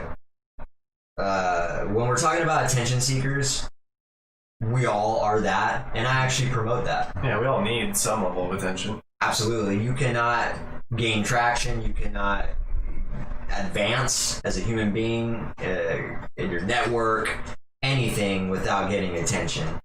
You need some validation, you need people to put their trust in you rather. And so there's a lot of reasons why attention seeking is good. What I'm talking about, I guess more particularly what I would like to rant about, is the people who seek attention but don't like the feedback they receive. I'm going to use this one example, and then we can kind of get into that and talk about other layers of this as well. But there's this girl that is on my Instagram. I knew you were going to say a girl, and I knew you were going to say on social media. Yeah, that's what I was going to get to. And this was an instance that was, I mean, this is 2 or 3 months ago now, but it popped up for some reason in my head as I was thinking about it. I was like, oh, I'm going to write that down because this is a great topic. So what it was there's this girl, I don't even know her personally. She's from Yakima, and so she knows a bunch of my friends and stuff, and I've talked to her. She was vegan for a while, so we actually had commonality on that a little bit. Mm-hmm. Never really talked to her much about it, though. But, she's one of those people that posts a lot of, exposes her life, right, on social media. She made a comment on Instagram. So this actually tells how long ago back this was. This was on Mother's Day, so we're May. So I was pretty right, a few months back. She made a post on Mother's Day how she was saying, I can't remember verbatim because she actually deleted this after I replied to it. And so she said, this is a great, this feels good. She just had let me put a little context into this. She just had a baby, only 1 year old now. So at that time, a few months ago, maybe 8, 9 months old. She's all excited. She's got a new baby. It's Mother's Day. It's a special day for a new mom, right? Mm-hmm. And so, at least in her mind as well. And so she made a post that, this is supposed to be a great day for me as a mother, and I do feel real happy, something to this effect. And then she also went on to say, I'm really depressed though because I didn't get one happy Mother's Day from my boyfriend, from his family members, from my family members. I didn't get an acknowledgement of being a new mom, you know what I mean? Which sounds like is very important to her. Right. And so I made a comment on there and I said, I can't remember exactly verbatim, but I can remember the details of it. You know, that's why it's it's really important to decide who you're gonna let in your life as a support system or not. You know what I mean? And I also went on to say, maybe they're having an off day. Maybe they just said no. You know what I mean? What I would recommend is you definitely address it. Let them know how you feel about it, how much you value this. You know what I mean? And because that's going to tell you whether or not this person should still be in your life or not. You know what I mean? Mm-hmm. And so that's really all I was saying.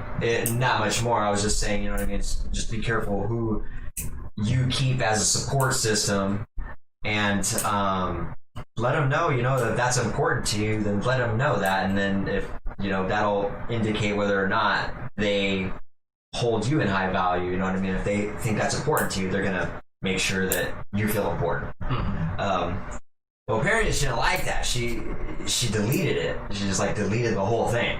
She didn't like me being.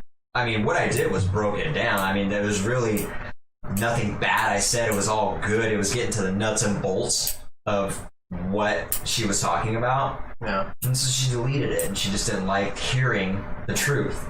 Oh, I don't know, man. So I have mixed feelings about what you did, though, because she was complaining that no one said Happy Mother's Day to her, and then you were critical of that. You had a good message, but I don't know if you really need to be critical. You could just been like, "Hey, sorry that happened. Happy Mother's Day." You know what I mean? That's probably all she. I said that too. Oh yeah. I said that too. I know, but you probably didn't need to put in the other parts. You know what I mean? It's like what part in particular? It's like unsolicited life advice. You know what I mean? That's really what it is. It's probably why she didn't like it. It's because she wasn't asking for life advice. Now hold on. Unsolicited, when you expose yourself and you're when you're an attention seeker and you get that attention you were seeking, that's not unsolicited. Well, it is unsolicited because she wasn't asking for that attention. She wasn't asking for that specific type of attention. But I would argue when you expose yourself in general on a social media platform, you should be aware that you're going to get unsolicited advice. Yeah, but she doesn't have to listen to it. She doesn't have to keep it on her. Absolutely not. No. Yeah. But what irritates me about that, why it's a rant, is because it was nothing but positive advice. Mm-hmm. All I'm saying was really the hard hitting, the bulk of it was what I would do is just address these people that you value in your life. I mean, I get what you're saying. I just sometimes. Unsolicited advice is not received well. Yeah. And what I'm saying is it's not. It really is unsolicited when you're on a social media platform that millions can access. It's unsolicited because she didn't say, "Does anyone have any advice on this?" You know what I mean? She didn't say, "Hey, I want advice." She was doing her own rant. She was ranting. You know what I mean? And then you were giving her advice. She didn't really ask for advice. She was just wanted an outlet to say what she wanted to say. Okay. And I understand I understand. It's not like you gave her bad advice. I'm not complaining. No, I know I did. You gave her good advice. I probably gave her the best advice. Oh, this is what I said. I actually started it off with that makes me happy. I remembered I said that. I said no one else is going to say this because I don't know why. Oh, that's what made me say it. A lot of people were like, "Oh, it's okay. You'll get through this. You're fine. Just ignore it." There was 10 comments. All of them said, "This is great. I'm bringing this up." All of them said, "Don't worry about it. Don't let it go," type of shit. And I said, I noticed there's a recurring theme here where everybody's saying, "Let it go and do this." So I'm going to say the exact opposite. I'm going to say, address this. So, is unsolicited advice only good when you're picking and choosing? Because she got unsolicited advice 10 times before me and it didn't bother her. It was the advice she wanted, though. It's because yours was critical, right? It was real. Yeah. It was what she knew is the truth. I mean, it's critical because it's also critical thinking. It's more in depth. It's not just surface level thinking, right? So. What I was talking about was the truth. And my suspicion is when people hear the truth of what it's going to take to solve this problem, they don't like that. So unsolicited or not. Yeah. When they hear the truth and you're seeking attention, you don't get that attention that you intended on getting. Mm-hmm. It's like, oh, fuck, I didn't want to hear that. I just want people to fucking nurture me and comfort me and give me cookies and milk and say it's going to be okay. I don't think there's anything wrong with wanting people to just, say positive messages to you to make you feel better, though. You know what I mean? Like you're having a bad day. I actually do. I don't think so. When I think about it. Well, there's no growth in that. There's comfort and yeah, but there's nothing wrong with wanting comfort, though. No, you're right. But there's more value in uncomfort. There is, but I think maybe at that time she only needed comfort. Maybe, you know what I mean? I would argue different. It sounds like she has some people in her life that she needs to talk to about some things. Yeah. And no one told her that. Yeah. Regardless of whether she liked what I had to say, it stuck in her mind. And I hope to God she took action on it. Yeah. But, I mean, you can understand why she didn't like it, though. Yeah, because she heard something she didn't want to hear. Mm-hmm. That's it. Yeah. That's it. And I bet you, if the same advice... She didn't delete anybody else that told her stuff she wanted to hear. Yeah. I bet you if she had gotten that advice from someone closer to her, because you don't even know her, you know what I mean? If she got it from someone closer, she might have not been so... maybe resistant to it, you know what I mean?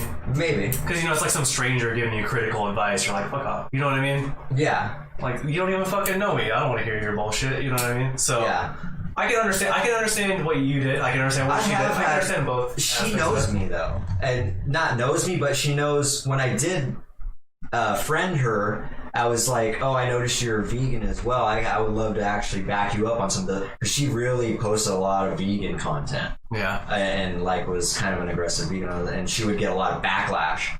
100 comment type stuff of her going back and forth with people. And I was like, I could actually back you up on this. And so she knew that that's my game. Yeah. That's what I do. I like conversating about... Yeah. There might be another level to it. Maybe she has a shitty boyfriend. Maybe her boyfriend's seen the comment. And you're critiquing the boyfriend. And he's like, fucking delete that. Or... yeah, absolutely. She got a toxic relationship where something like that happened. So I was like, I don't like that fucking comment. So she deleted it so they would shut the fuck up. You know what I mean? Yeah, yeah. Something like that. Because you don't know exactly why she didn't tell you. So I'm assuming. Exactly. Yeah. I hope that's the case. Well, no, I don't. Cause yeah. You'd rather her just not like it than her have an abusive boyfriend, right? Absolutely, yeah. So, obviously. Ultimately, what I'm talking about is solving problems. Mm-hmm. And, I won't segue into that, but that does go into what I was talking about. This next topic we can actually burn into. But I don't think what I did was... I think it was needed. Yeah. I think it's needed a lot. I don't think it was unneeded. I don't think it was wrong. I was just thinking it's not surprising that she deleted it, afterwards. It's not surprising, not to me either. It's a rant, though. It's kind of predictable, you know what I mean? Yeah. No, it's a good rant. Because I'm not disagreeing with you, I'm just saying it's talking about from her perspective and like what she wanted and why it probably happened, Yeah, it's a fear that she's not facing. I mean, when I break this down, I really get irritated with people that shy away from shit that needs to be taken care of. Mm-hmm. And since I keep talking about that, really what I'm saying is, and I've really isolated this down, you can let me know what you think about this. You're either, there's really two types of people. You're either an excuse maker or you're a problem solver. Mm-hmm. You're not in between. You're not both. You're one or the other. Right. You either make an excuse on something or you solve a problem and you start taking action. Mm-hmm. There is no in between. If there is, please somebody enlighten me on this. I think I kind of go back and forth. I don't think I do both at the same time simultaneously. I think I fall back. You can be inconsistent, absolutely. Yeah, it's more of an inconsistent thing. But I do... The older I get, the more I'm kind of calling myself out of my own bullshit, my own excuses that I'm making. You know what I mean?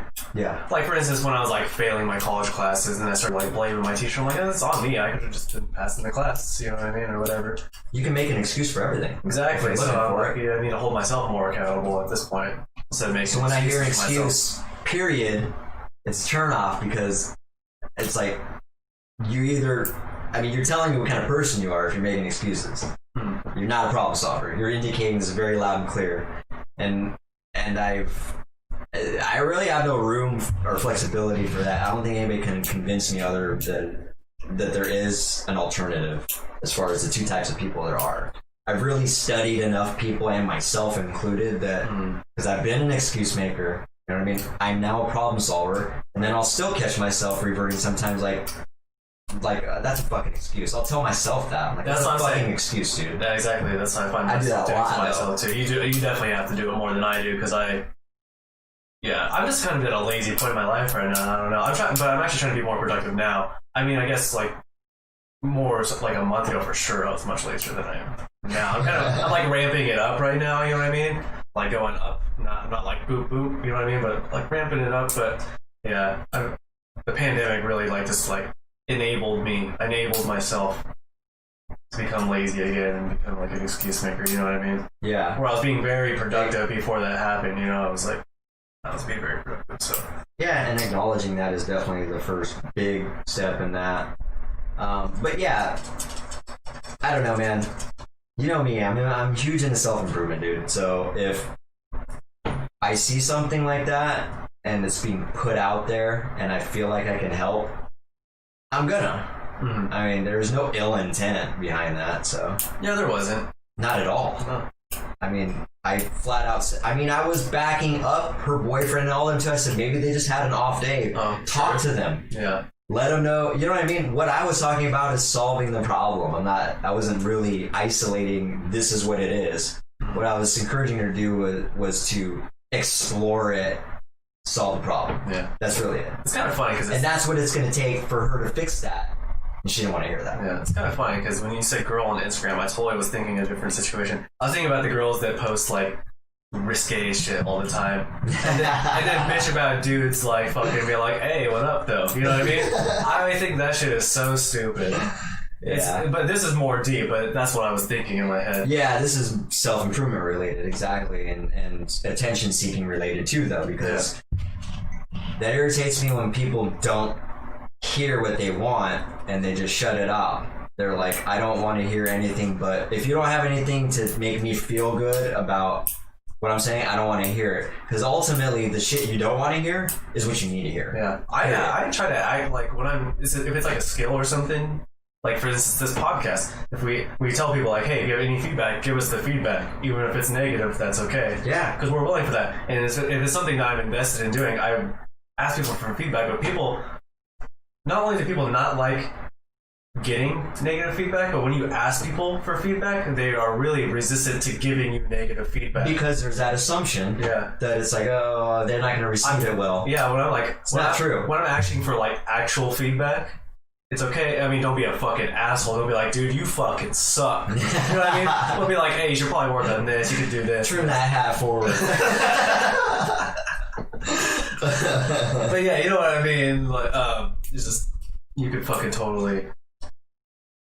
Yeah. It's a good topic, but yeah, I'm glad I took you a different direction. Yeah, it's definitely a much better direction than I thought it was going to go, so... But it bothered me because I was under the assumption that she just deleted it because she didn't want to hear what I had to say, which ultimately is what needs to be... There was a lot of value in what I said, you know what I mean? She didn't have to agree with it, she didn't have to be ready to hear it, but I accepted her with it, so yeah. I hope, even if it's 5 years, even if she's with this, even if she's in the same scenario and she gets treated shitty for 5 years by whoever she was talking about, and then finally remembers what I said to her, like, you know what, maybe there was some truth to that. Mm-hmm. You know what I mean? Then I've actually contributed. Yeah.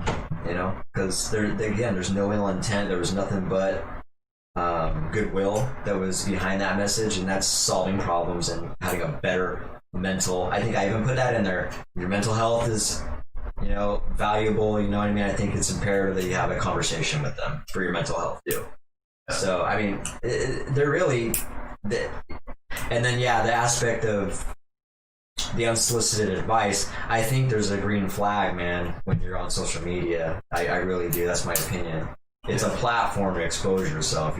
It's an attention platform. So you have the right to pick and choose what kind of attention you want, but it's annoying to me. I wasn't saying it was wrong to give her advice. I'm just saying it's obvious why she didn't want that advice. Absolutely. She didn't ask for it, you know what I mean? Well, she didn't ask for that advice. Exactly. She asked for the other 10 comments before that. But did she ask for advice at all? I mean, she enjoyed the other advice she got, but she also didn't ask for that advice. I was under the assumption she enjoyed those comments, exactly. Because as soon as she seen mine, it's all got deleted. Because from what you said, it doesn't really sound like she was asking for advice at all. She was just kind of ranting, right? And then she got advice from different people, and she picked and chose what she wanted. And you can, I guess you can, people do that. They use, you know, you can use social media, or use it as a digital soundboard, if you will, just to talk or whatever. But just understand that you're exposing yourself to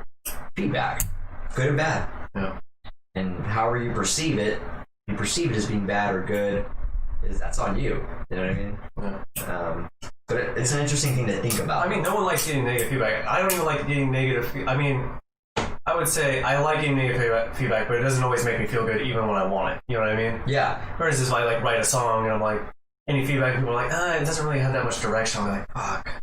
But I'm not upset with them for giving me. I'm just like, fuck, I should have done better. You know what I mean? I should have thought about that. You know what I mean? So, I mean, you just gotta be willing to get the negative feedback and embrace it and to be able to better yourself. And some people just aren't. And that's obviously the case in this scenario. She just wasn't. She wasn't putting that post out there to solve a problem. She was putting the post out there to get comfort and attention. Yeah. And that's my assumption. I guess, like you said, there could be a layer we don't understand. Yeah. I mean, but that's the assumption. I think it's safe to say that's a pretty accurate assumption, probably. And here's another scenario. Maybe she usually has a growth mindset, but she was so down in the dumps today that she only wanted comfort. Yeah. You know what I mean? Absolutely. Like imagine this is. And so I'm so glad I made that statement, because like I said, it could be 5 years down the road or whatever, 5 months, that it's still in there now. Here's a more extreme analogy, just to make an analogy. I like doing these. Say someone in your family dies, you know what I mean? Or like a friend dies. Say a friend dies, and then you post how you're sad about it, and then someone's like, "Don't be a bitch." If someone's like, "Hey man, if you're feeling that way, you should probably like try to focus more on just not letting your emotions consume you and blah blah blah," and you're just like, I just wanted you to say it's gonna be okay. You know what I mean? Yeah. But like every other day of the year, you're like, all right, let's go forward, let's do this. So it could be, maybe it's like that too. It could be, who knows? It's just speculation. I was just making a stupid analogy because I like making them, but yeah, and it could be. You know, because maybe that day was just that important that she was so devastated she didn't want to hear it, like she just wanted comfort. You know what I mean? Yeah. I think it's out of line for the poster to get upset for information or any remarks that are coming out there that they dislike. Yeah. Is that far-fetched to think? Because we're here to guess what kind of feedback you want. Like, you know what I mean? I don't know. You should be ready for any feedback. You're putting yourself on a pedestal there. Yeah, but I mean, you can't really control how other people are going to react. Now, if the post goes something like this, please don't give me unsolicited advice, I just want some comfort in this. They've clearly stated out what they want here. Mm-hmm. That's very clear. Then it gives them, I would say it's grounds to be upset with somebody that gives unsolicited advice, because they've said clearly, that's what I'm looking for, dude. Right. But when you just blanket it out there like that, you better be ready for it. You know what I mean? Yeah. Also, what's up, Teardrop? You kind of showed up to the end of our podcast, but oh yeah, what's up, welcome. Teardrop? You missed some good stuff. That's okay though. You can always make it next Wednesday and Saturday at 7 o'clock. Yeah, every Wednesday and Saturday. I like that plug there. You know where to find us. That's funny. That's hilarious. Let me. So Jim was saying he agrees with me. I don't understand what part though. Put it out there like that. Oh, advice is going to be given on social media. That's exactly what I've been saying. Now, again, if you don't want particular advice, you need to put that in your post, in my opinion. And then Mark said maybe she posted it to let the people in her life know what was important to her. And maybe that is true, but I would say that's a really dumb way to get the people in your life to notice you. But you can't, it's an indirect, passive-aggressive kind of way to do that, opposed to just being like, hey, talking to them directly, which is a much better way of communication. Which is what I encourage. Yeah. Yeah. Exactly. It's getting to the root of it and solving a problem. And you could be right, Mark, maybe, but you just be very aware that you're going to receive feedback in general. That's what feedback is. Feedback is not. Feedback's not just the stuff that makes you feel good and get you all warm and nice, feeling like, oh, that makes me feel good. They understand what I'm saying. They said I'll be okay. They're cheerleading for me. Yeah, she only wanted the positive feedback. Yeah, exactly. And so that's frustrating, especially for someone like myself that wants to help. If someone is, she wasn't asking for help, but it was essentially a cry for help, almost. Not directly a cry for help, but maybe, I don't know, it could easily have been something she was looking for advice for. She just didn't know how to ask for it. Yeah. You know what I mean? Yeah, it's hard to know what exactly. And then it's hard to know if she wanted a rant or if it was a cry for help. And when you blanket that out there like that without a specific criteria of what you're asking for, you're left to just receive any feedback. Mm-hmm. So I guess that's where I would say, like, I definitely don't think I was in the wrong for doing that at all. I think, if anything, I added value to her thought process. No, you did, and you probably did Inceptor. So I think I did. There's no way you did. If she took the time to delete it, it definitely made an impact on her head. So.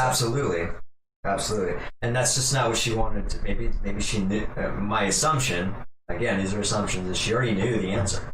She already knew what the things I talked about. She already knows. Most people already know a lot of these things that they need to do to achieve the things they want. They're just kind of ignoring them, trying to like exactly. What what I encourage is fucking facing that shit. Like, face your fears, face the shit you know is hard and uncomfortable, and you have to go through to get to the other side. Like, that's just part of that process. Yeah. People avoid it, and so that's frustrating. Well, there you go. I did turn into a rant. That's funny. So yeah, there is a lot of layers to the attention seeker, but that's one aspect of it. That was my experience of that particular scenario as well. So I like what Jim had to say about all that stuff. What did he say? Oh, replying to Mark. Good Dave? Mark? I think he would say something, Mark. Oh, okay. Typo? Yeah. I think you PM the people in their life and not post it for everyone. I don't know if he's talking about the poster or the replier. Like, you as the replier or her.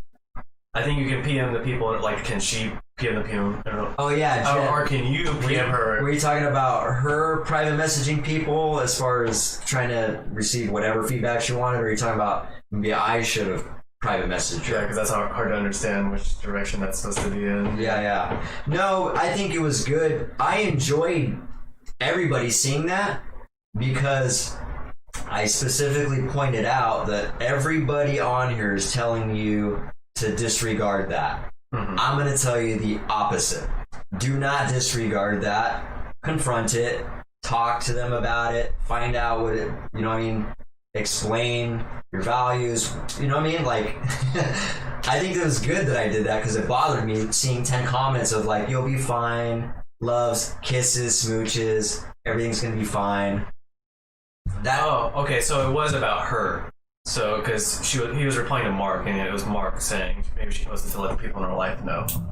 Oh, yeah. I get, okay, that makes sense. Okay. And yeah, I think that was probably intended mainly for the people in her life, probably. But, you know, she also realizes that it's being exposed to, you know, potential millions. So it's an interesting thing, man. If she was wanting her circle to know how she felt. Oh, okay. Yeah. I don't know. I thought it was a great opportunity for me to get in there, though, while I seen 10 comments of people not helping her. Yeah. That was not helping her. Those 10 comments saying, just let it go, it's fine, you'll get through this, I'm sure, whatever. This just wasn't helpful.